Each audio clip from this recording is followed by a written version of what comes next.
Look at the colors back there. Like, oh my gosh, insane. So if you're gonna come, definitely come at sunset because we're just even after like 30 or 40 minutes after, it just looks insane.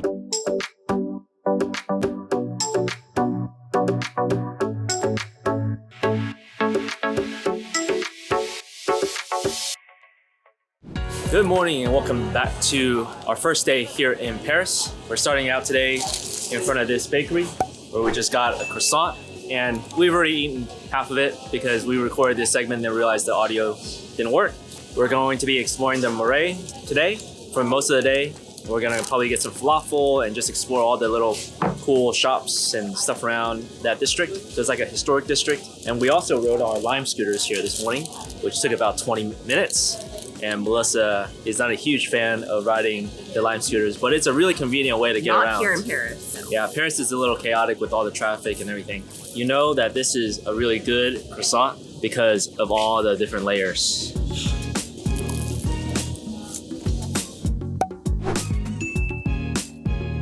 We are at Place du Falafel. It is supposed to be the best falafel restaurant in the world. In the world? I mean, they claim. Okay. But the couple who founded this restaurant are from Israel. And Israeli food is one of my favorite foods ever. So I'm really excited about this. I'm gonna get falafel, that's what they're known for. But they also have meat like shawarma, let's see, beef, kofta, chicken, but I'm gonna get falafel. If they say they have the best falafel in the world, I think you get falafel. So this whole Marais area has like so many different things. So we're probably just gonna spend a lot of time here, just like roaming around the little shops, the bakeries, the chocolate shops, all these different things. They have like shopping here as well, a lot of good food. So what we're gonna do is we're gonna get a shawarma, a falafel plate, and then get 10 extra falafel. That way we save room for all the other good food around here. Excited?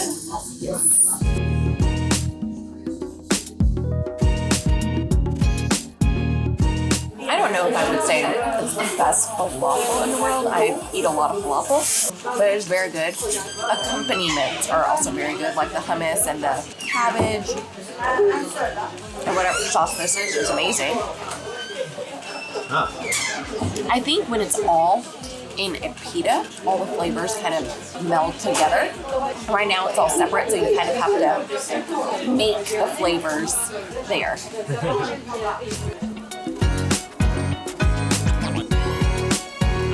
So, my opinion on Place du Falafel is it's good, but I wouldn't come back. I think it's been overhyped. Look, I mean, the line is There's a line now. When crazy. we arrived, there was no line. So yeah, those are my thoughts. I ate a lot of falafel because I was vegetarian for a while, like 2 years. Yeah. So yeah, if you want to try it, you're welcome to try it. But it's definitely not something that you must try. But if you're here in the Marais, yeah, sure, why not?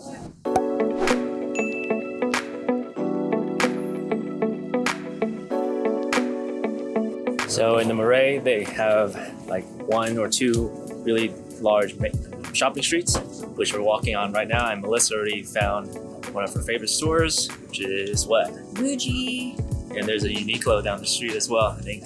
So we're stopping for a second. Oh, there are the teddy bears. The teddy bears. So behind me is a cafe called Le Voltigeur. It's known for their giant teddy bears, and apparently the teddy bear trend started before the pandemic with just a couple cafes, but during the pandemic, more cafes started using these giant teddy bears as kind of a marketing thing, but also for social distancing. It's right there, yeah. We were looking it up this morning, and we just happened to run into it. Teddy bears. And so they're in the windows and on the tables. Oh, I didn't see them up there.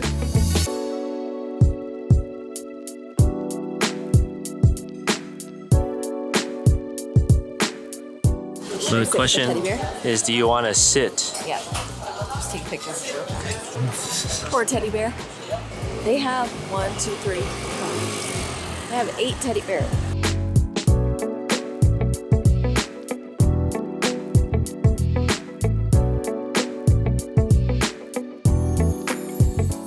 What'd you get? I got pen refills because I used all of my blue refills.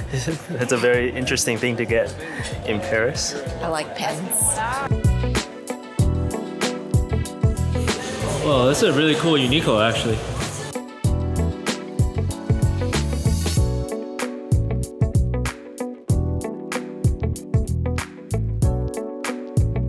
That's actually a nice one. The green one? Mm-hmm. This Uniqlo is probably one of the cooler ones I've seen. What do you think? Yeah. I just like Uniqlo because it's like an H&M, but more quality products. But the price point is like an H&M. All right, so Melissa didn't get anything, but I'm getting something. It's a little white sweater pullover. But this checkout thing is ridiculous.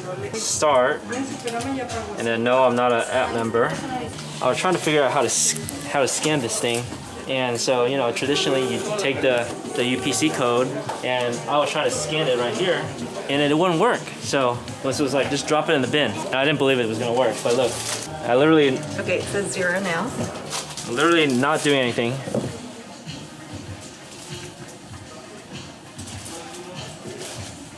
What kind of magic did... What is this? Magic trick. That's pretty cool. Alright, I guess I have to pay now. They need to implement that technology in the US. Like at the grocery store. Yeah, apparently you can just like drop your whole bag or basket of clothes and then it'll just like check them out. It's amazing. Are you gonna get it? No, I think it's gonna be itchy because it's wool.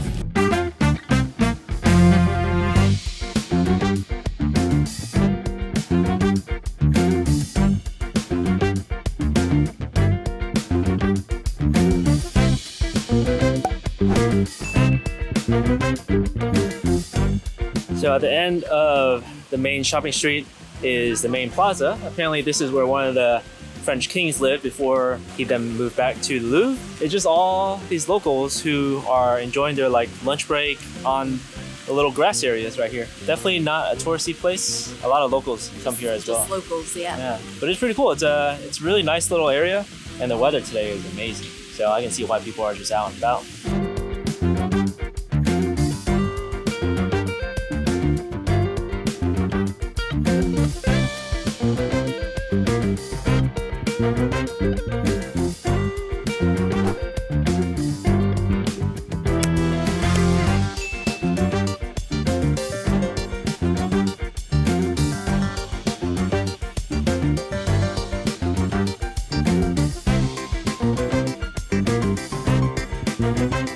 We've basically just been walking around the Marais this whole afternoon, and we found an area that actually the most like lively area. Yeah, a lot of young people, a lot of just people walking around, having a late lunch, and we're now about to go enjoy, or maybe enjoy. It's apparently Lebanese ice cream. Oh, I didn't know that. We were just having a break, having a juice, and then we were just looking at Google Maps, and this place popped up, so we came over here. And there's a line. Yeah.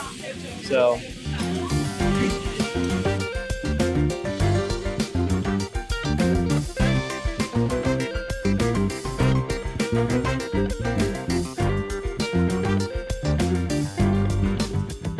So Alan's the ice cream lover, and this place has a specialty ice cream, which is, they didn't explain it well, to be honest, but I think it's a different Type of milk. And Alan opted not to get it. But I feel like if you didn't get it, now you're just eating regular ice cream. Still gonna be good. But it was like $7.80 for the ice cream itself, and then another $2.50 for the pistachio topping. How is it though? The pistachio flavor is light, but yeah, you can tell the texture is a little bit different. Yeah, I mean, it's good. You have to try it. We're here at Notre-Dame. This is the back side. Due to the fire a couple years ago, they're now restoring it. Unfortunately, the photos from the backside aren't what you would expect. You can barely tell it's Notre-Dame. So unfortunately, I do think we're gonna have to go to the front side to take photos. And it's just swarming with tourists right now. But it is golden hour. The sun's gonna set in about 45 minutes. So this is the optimal time to take photos. I think that we can walk along the Seine past that bridge right there and then shoot it from this side. All right. We once again rode our Lime scooters here, and it's obviously around rush hour. So there's a lot of cars, but also a lot of people riding bikes. Surprisingly, I didn't realize there are so many people that ride bikes here in Paris, which is really cool to see. So it's a little kind of, you have to be pretty careful and aware of your surroundings because cars are just going everywhere. The lanes aren't really well marked, or there aren't lanes. So you just kind of have to figure it out. Really good way to see kind of the vibe of the city, riding around on the streets instead of taking the metro.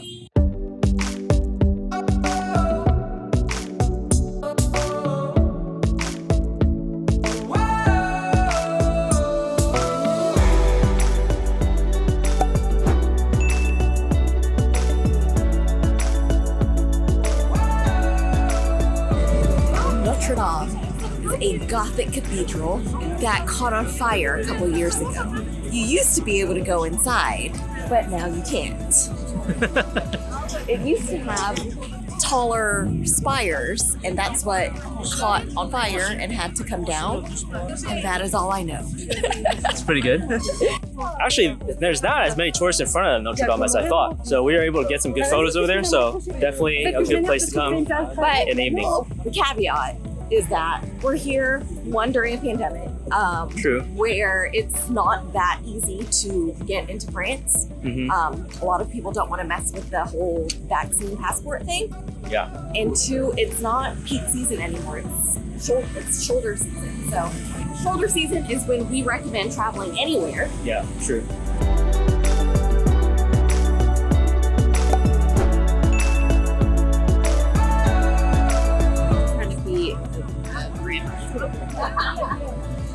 What do you think of the scent? It's all right.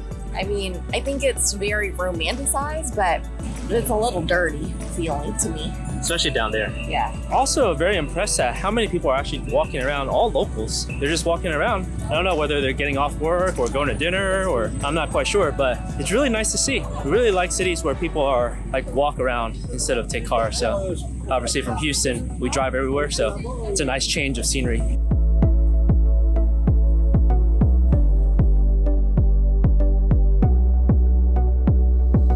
Really nice time to walk. It is. We're actually getting a sunset today where the sky is changing colors into like the pinks and blues. Everybody's out. Like the city just has so much life. Like if you thought New York was lively, this is 10 times what New York is. So has your impression of Paris changed a little bit? Yes. Because Melissa only was here when she was in college, right? Yeah. In 2005? Yes. After studying abroad in Spain. No, before I studied. Oh, before. Okay. But yeah, it's much different coming as an adult versus being in college and being broke and trying to scrounge every little dollar. That's what you guys eat, like Subway or McDonald's or something? No, not here. I mean, we didn't eat anything memorable, to be honest. Like sandwiches. Yeah. And then we stayed with relatives, well, family friends, and they live about an hour outside Paris, so we made the commute in and out. So every day was just so tiring because we would wake up at 6 and then go back around 6 and be out all day, and yeah. Whereas today we were able to go back to the hotel and just have a quick siesta, have a quick break in the middle of the day, and that's really nice. And then come back out in the evening and just enjoy the city. Really nice.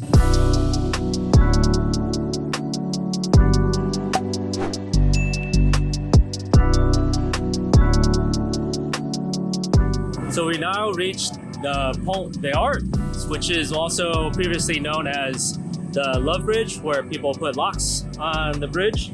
But now it looks like they put this plexiglass in front, so they removed all the locks and everything. So I think what happened was it was weighing down the bridge too much, so they had to take everything off. But yeah, we just want to check it out. We'll walk a little bit. Yeah, it's really beautiful right now. I think it just passed sunset. It is now 7:58, so about 15 minutes past sunset. So right here behind me is the Louvre, obviously the most famous museum in all of the world. So we're just gonna go check it out and go check out the pyramid. We're not actually gonna go visit inside because we're just not huge museum people. The only thing I know that's in here is the Mona Lisa. Apparently, according to Melissa, it's very underwhelming because it's so small. What we learned on the bus tour yesterday was that this used to be the Royal Palace back in the day. So that's why it's so huge. And then eventually it turned into a museum. So we're here inside the main, I guess, square inside the Louvre. You can just come here without having tickets at all. You just, actually it's a pass through between two streets. But coming in here, man, I'm very impressed.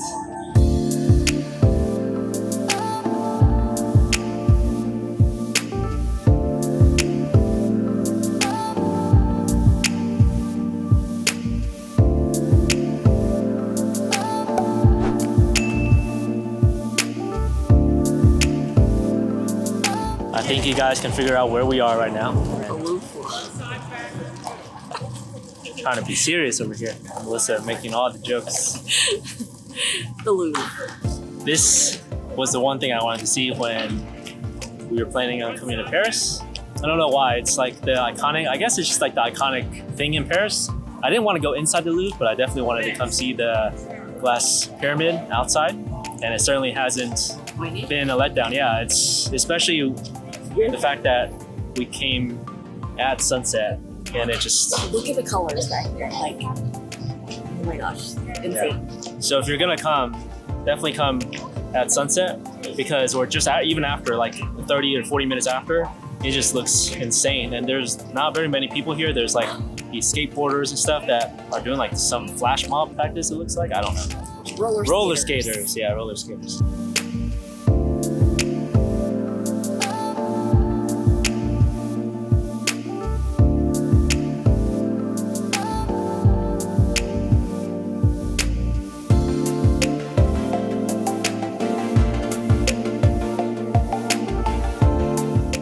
Today was a really nice day here in Paris, and we're ending it here in front of probably the most iconic spot in Paris. I disagree. I think the most iconic spot is the Eiffel Tower.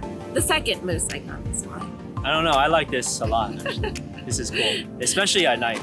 But yeah, I think we're gonna end the video here. Thanks for watching. Hopefully you liked this video of us here in Paris. And we actually have a really cool place that we're going to. It's the most visited, I think it's the most visited. I think so. Tourist attraction in Paris. Any guesses what that is? Comment below. Remember, if you like this video or you found it useful, give us a thumbs up. And as always, don't forget to subscribe. So we're walking through the gardens now of Versailles. This place is huge. Nico was telling us during the time of the kings, there were 10,000 gardeners that would take care of the garden. It's crazy. And now there are 46. Now there's 47. only 46 gardeners. I think it's a lot more efficient now with the machinery that we have. Back then it's all manual labor.